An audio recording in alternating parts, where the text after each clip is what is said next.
Selamat pagi, Assalamualaikum warahmatullahi wabarakatuh. Halo anak-anak kelas 4 A, B, C, dan D.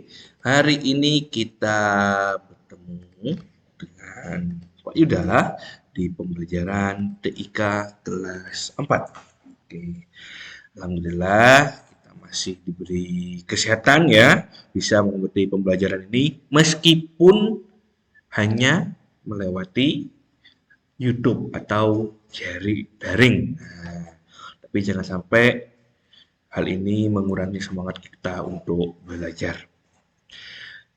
Sekarang kita akan belajar di halaman 51. Oke, di halaman 51 kita akan belajar tentang mengetik dokumen. Ya, mengetik dokumen di sini banyak yang akan kita pelajari. Yang pertama adalah menentukan jenis dan ukuran huruf, kemudian mengatur spasi, jarak spasi, ya.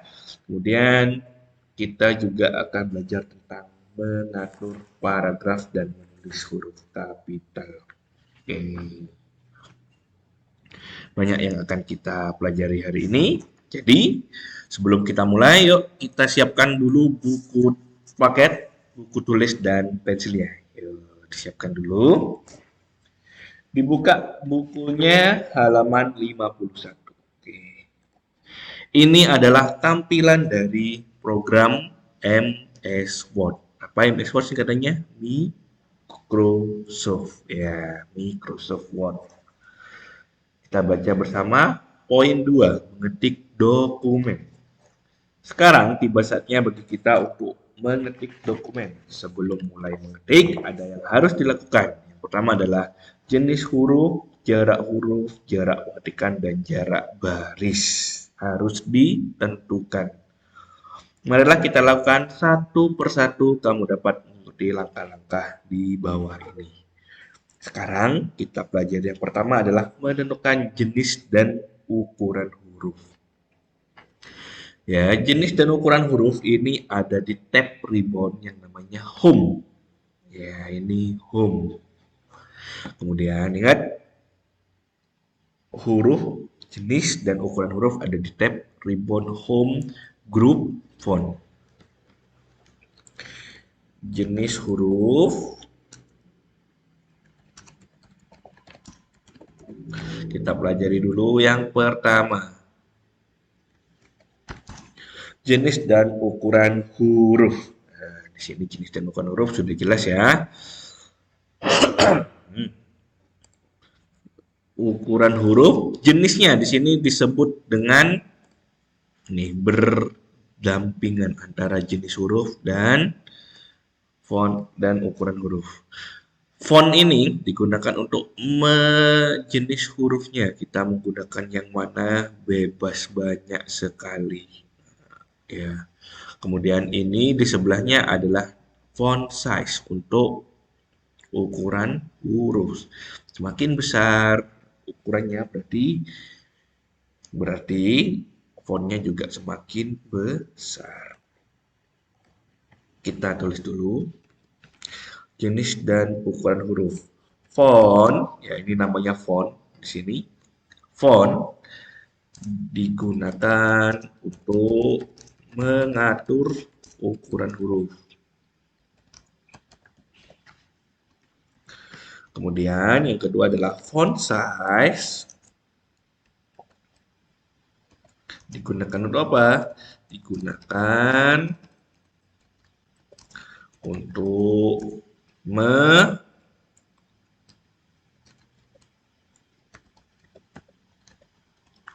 font size, mengatur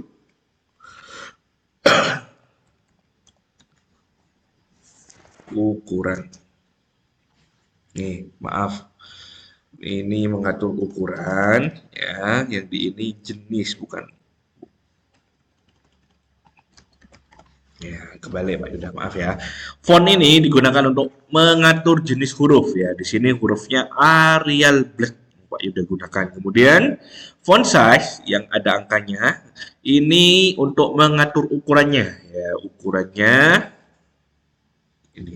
Terkecil adalah 8 dan terbesar adalah 70, 2. Apakah bisa lebih besar dari itu, Pak? Jawabannya adalah bisa. Kita tinggal klik di sini, pokoknya 100. Maka font size-nya akan berubah menjadi 100. Tapi yang di sini 72 dan 8. Ukuran paling kecilnya adalah 8 dan ukuran paling besarnya adalah 72. Kita lanjutkan. Sudah mudah ya. Ini ada di grup font. Tab home dan grup font. Nah, ini jangan sampai salah. Ini Pak Yuda kasih warna merah. Tab home ini namanya tab ya. Ini ada home, insert, draw. Ini namanya tab. Kemudian ini namanya adalah grup. Ada clipboard, font, paragraph, style, editing, editor. Ini namanya adalah grup. Untuk mengatur jenis dan ukuran huruf ada di tab home di grup font. Oke, mudah. Sekarang kedua. Belum merah juga, kita ganti lagi hitam. Kedua, kita akan belajar tentang menentukan jarak spasi.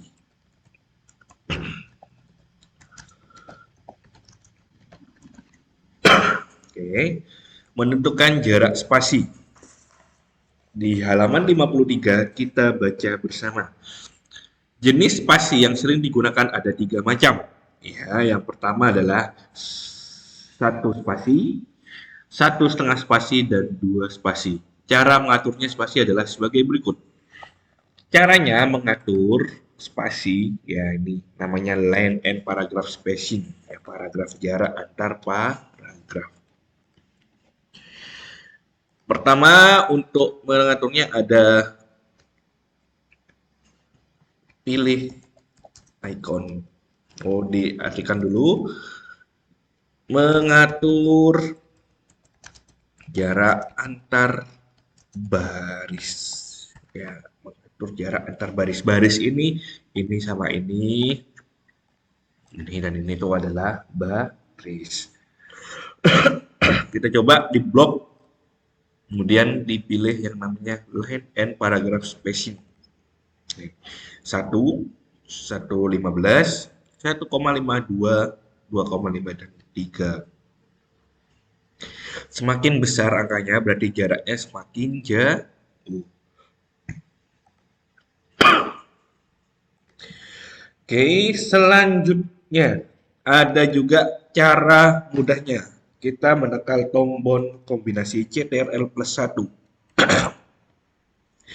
CTRL plus 1 itu digunakan untuk tombol kombinasi jarak 1 spasi. Kalau 5, kalau CTRL plus 5 digunakan untuk 1,5 spasi.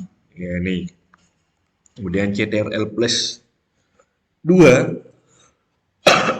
itu digunakan untuk 2 spasi.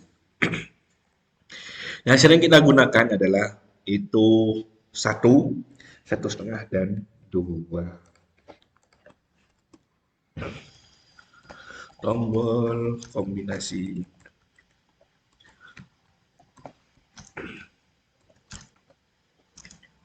jarak 1 baris, 1 spasi,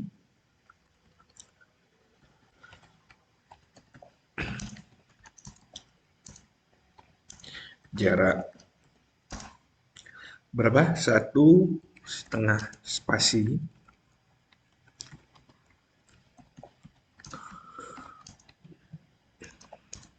jaraknya 2 spasi.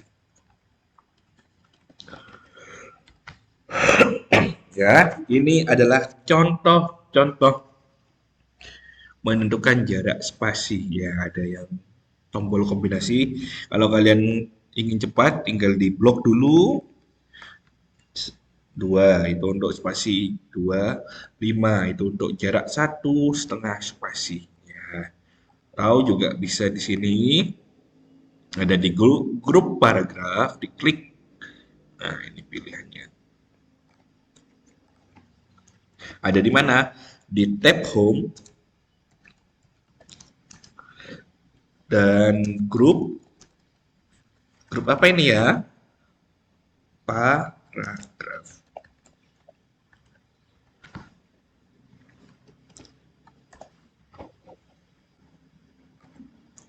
Oke, disimak. Pak Yuda kasih warna merah. Kemudian udah ketiga kita akan belajar tentang mengatur paragraf. Oke, kita buka bukunya halaman 54 poin C. Paragraf merupakan kelompok kalimat yang mempunyai satu makna. Ya, satu paragraf biasanya ditandai dengan kalimat yang menjorok ke dalam. Dilihat contoh paragrafnya halaman 54. Komputer dibuat untuk membantu dan memudahkan manusia bekerja. Banyak pekerjaan manusia memerlukan ketelitian dan kesempurnaan. Pekerjaan tersebut hanya dapat dilakukan dengan bantuan komputer. Nah, komputernya lihat di kata komputer, komputernya itu agak menjorok ke dalam, ya, atau agak masuk. Itu kita sebut dengan paragraf. Baris pertama pada contoh di atas ditulis menjorok ke dalam. Hal itu merupakan tanda awal sebuah paragraf. Ya, tanda awal menjorok ke dalam. Bagaimana cara membuat itu? Oke, kita langkah-langkahnya sudah dijelaskan. Yang pertama, klik tombol pada pojok ini. Ini paragrafnya, ya. Kemudian perhatikan kotak dialog paragraf. Nih, ada indent and spacing, ya. Kemudian ada juga yang namanya line and backbreak. Ya. Kita coba tulis terlebih dahulu. Contoh hari ini, oke, Pak Yuda stop dulu. Pak Yuda ingin. Ya, Pak Yuda sudah mengetik, sudah. Ini adalah contoh dari sebuah, ya, ngambil di Google biar cepat. Komputer adalah perangkat elektronik. Ya, di sini bagaimana kita mengaturnya agar lebih rapi dan menjorok ke dalam, ya, agar agar menjadi sebuah paragraf. Caranya adalah diketik dulu semua sampai selesai seperti ini, kemudian kita blok, dibuat rata kanan kiri, justify. Ya. Nah, kemudian untuk mengaturnya agar menjorok ke dalam, pilih paragraf, tanda panahnya itu diklik. Kemudian ada yang namanya spesial. Ya, aslinya adalah non.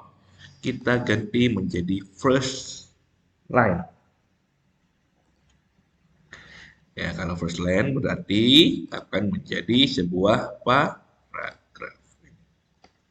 Ya, akan otomatis membuat yang namanya menjorok ke dalam. Mudah ya. Caranya bagaimana tadi? Pertama diblok dulu, kemudian pilih paragraf tanda panah ini, kemudian pilih spesial dan pilih first line.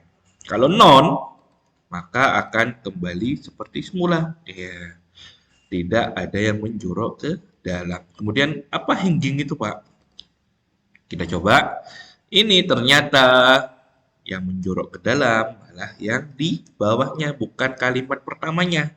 Ya, yang benar adalah kalimat pertamanya untuk membuat suatu paragraf. Ya, seperti ini.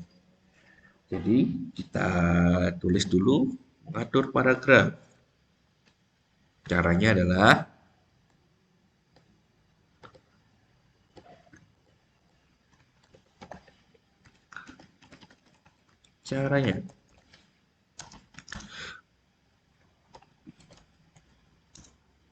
tanda panah di sebelah paragraf, tanda panah yang ini ya, ini. Lah, kemudian setelah dipilih masuk ke spesial, ya. Spesial, spesial, spesial pakai bahasa Inggris. Kemudian pilih yang namanya first line. Kemudian oke. Nah, jadi akan tersusun rapi seperti contoh di bawah ini. Mudah, mudah lah ya. Mudah sekali komputer itu. Yang penting kita harus banyak praktek sehingga kita bisa mengingatnya dengan baik. Ya, berdoa semoga pandeminya cepat berlalu sehingga kita bisa menggunakan lab komputer. Sudah 2 tahun komputernya tidak dipakai ya. Semoga kalau sudah coronanya sudah hilang, kita bisa belajar di lab komputer. Yang terakhir yang kita pelajari hari ini adalah 4, yaitu adalah menulis dengan huruf kapital. Ini mudah sekali ya. Kapital itu apa sih? Huruf besar. Kita baca bersama di halaman 55. Huruf kapital digunakan pada kata-kata tertentu. Ya, tidak semuanya harus menggunakan huruf kapital, hanya tertentu.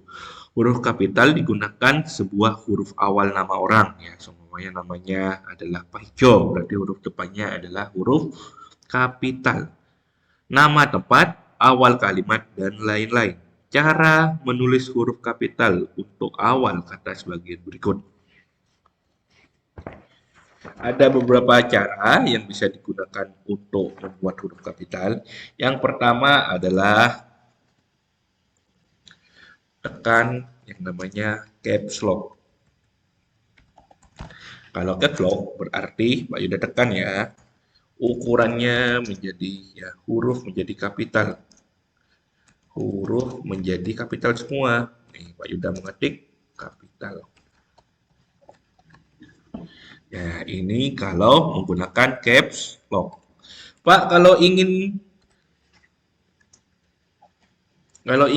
satu huruf saja, Pak, yang besar, bagaimana?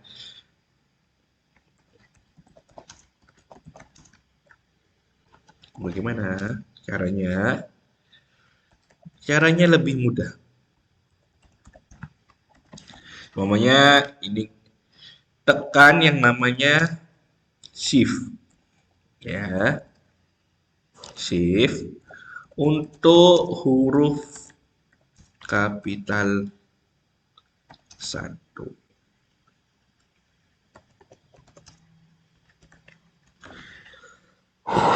Ya.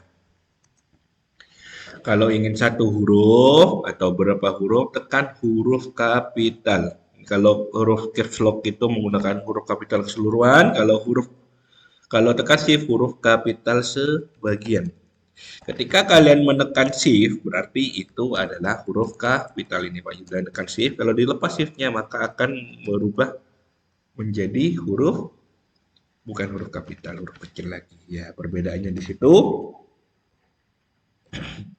Yang membedakan caps lock itu untuk huruf kapital keseluruhan, sedangkan shift untuk huruf kapital sebagian. Kenapa kok sebagian? Karena akan berubah menjadi kapital ketika shift-nya itu ditekan. Tetapi ketika shift-nya itu tidak ditekan, maka hurufnya bukan berubah menjadi huruf kapital, menjadi huruf kecil ya, bukan huruf kapital. Oke, yang kita pelajari saat ini cukup 4 dulu ya. Nanti kita belajar lagi tentang menghapus, kemudian jarak antar kata. Masih banyak yang akan kita pelajari di kelas 4. Oke, jangan lupa dicatat ya anak-anak ya. Nanti kalau kurang jelas ada juga di deskripsi. Kemudian, sekarang Pak Yuda kasih pertanyaan, kalian cukup menjawabnya di kolom komentar. Ya. Apa itu? Pertanyaannya adalah di manakah letak dari font dan font size? Mudah sekali nih ya. Kalian cukup menulisnya di kolom komentar. Di manakah letak dari font dan font size? Ya, jawabannya adalah di tab apa dan di grup apa. Tadi sudah dijelaskan, ada di atas yang diwarnai merah. Jangan lupa ini ditulis di kolom komentar. Ya, jawabannya cukup tulis di kolom komentar. Terima kasih, tetap semangat, sampai ketemu lagi minggu depan. Semoga minggu depan kita bisa belajar di kelas lagi ya, enak bertemu langsung ya. Terima kasih anak-anak, jangan lupa dicatat ya. Assalamualaikum warahmatullahi wabarakatuh. Ya, jangan lupa ditulis jawabannya di kolom komentar. See you. Assalamualaikum warahmatullahi wabarakatuh.